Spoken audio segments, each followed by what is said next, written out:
Tricky fight coming up this weekend at featherweight. We have the former Ultimate Fighter Season 27 winner. It's the Lone Wolf, Mike Trizano. He's taking on Calgary, Alberta, Canada's own, me and Hakeem Dawodu. And I couldn't be more fired up for this fight because you have two guys that can strike like the top tier of this division. And they're looking to break the rankings and knock on that top tier. And for Hakeem Dawodu, we tried to do that in his last fight. He ended up losing to Movsar Evloev. He got 10-8'd in the second round, but he rallied in the third round and looked really good. So for Dawodu, it's been a mixed bag in his UFC tenure. And the one thing that I want to do is open it up to a question here, Matt.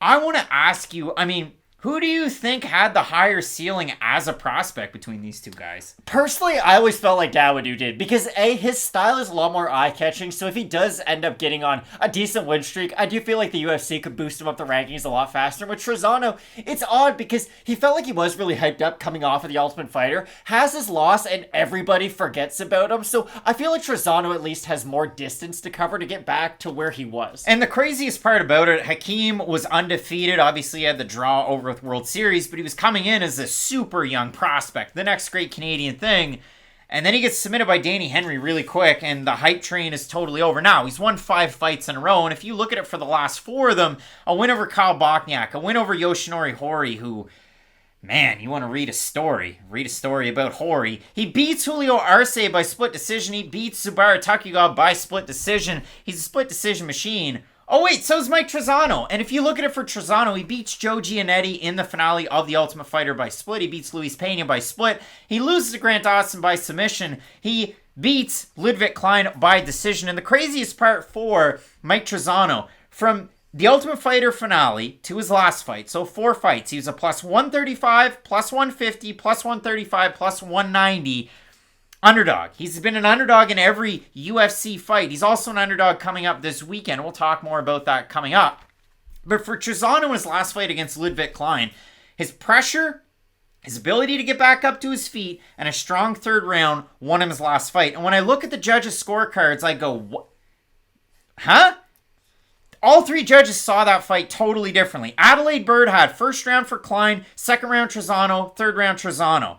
You had Cleary, Trizano, Klein, Trizano. And then Junichiro Kamijo went, Trizano won all 3 rounds. So it was a really tricky one. MMA decisions, 3 had it 29-28 Trizano, 11 had it 29-28 Klein. All there is to say, Ludwig Klein looked bad in the third round. He was gassed. He looked terrible. And he was a decent favorite in that fight, should have won it.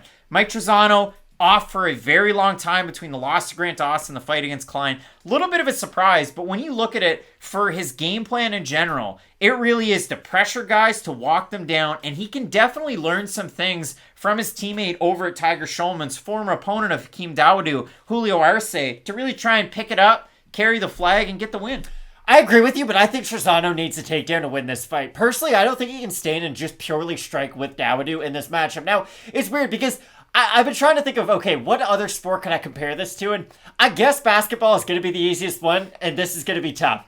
Hakeem Dawodu is kind of set in his combinations in like a mechanical way. Like, remember when Giannis in the playoffs took 10 seconds every time and had his whole routine before his free throw? Like, he had to do that routine for everything to be right mechanically for the ball to go in. With Hakeem Dawodu, he really only throws like 3 combos Holly Holmes style or like Carlos Condit style. He's just really good with those combos. Like, Dawodu likes that left hook, right leg kick, but he does it a lot. Like a lot. And it's one of those things where if that technique works early, he's going to keep on going to that well over and over and over again, and it's going to be a very successful fight for him. But if it doesn't, then he does have a hard time sort of being more fluid with his stand-up game. He's not somebody who can just sort of go on the fly and think, okay, these are the new set of combinations I'm going to go to. With that being said, though, I think he's the much more powerful striker than Mike Trizano. And it is odd because, like you said, both guys are sort of those split decision kings. They do fight to very close fights, but this is how I look at Hakeem Dawodu. He's kind of similar to Paul Felder, to where he doesn't have the best volume ever, but his power's not where I'd like it to be either, since he doesn't have very high volume. He can't really go out there and at least dominate a fight just going, 1-2s and leg kicks, but he can't just go out there and get somebody out with one big shot either. He's kind of in that in-between, and that always worries me, because let's say he does give up one takedown in a round and he's held down for a minute. It's really hard for Dawodu to do anything else significant in that round to get that big moment back if he isn't able to secure a knockdown. So for me, Hakeem Dawodu is really interesting because you kind of know how his fight's going to go from the first minute to the last minute. Either he's going to have early success, just sort of be sustainable throughout and do the same thing over and over again, or he will face adversity, sort of, I don't know, fall back a little bit. Like you said, he can come back in the third round, but normally when he does face adversity, that's kind of an easy way out. The odds on this fight, Dawodu will open at -200. He's about a -188, 185 thereabouts. Mike Trizano open a +170. He's a +155. If we look over in Tapology, the votes are a surprise to us. They are to you. I'm going to say over under 75% mean Hakeem. I'll say over. I think he's a bit, yeah. Yeah, he is. 899 total votes, 82% Hakeem Dawodu to get the win, 79% have him to win by decision. For the 18% that have Trizano, 78% by decision. So apparently a finish would be a surprise. I look at this one. Mike Trizano is a good striker, and he really mixes everything in well. Like, his overall game is very good. You might not see it on the stat sheet that he has good takedowns, but he does actually have good takedown defense. He showed it off in the Pena fight. And he did show it off, again, in that Ludwig-Klein fight. He was aware enough. Now, Klein was able to get 4 takedowns, and who thought he won that fight? Maybe I did. But when I look at this fight, Hakeem Dawodu throws a ton of kicks. About a fifth of his shots are kicks. And if he mixes it up that way against a guy like Trizano, who Tiger Schulmans are known for guys that can strike and push a pace on fighters, he's kind of squared up in his stance, kind of like Sean Strickland actually is in the main event, so very similar there. Kind of like a guy like Calvin Kattar as well, where he can just overwhelm you with his volume.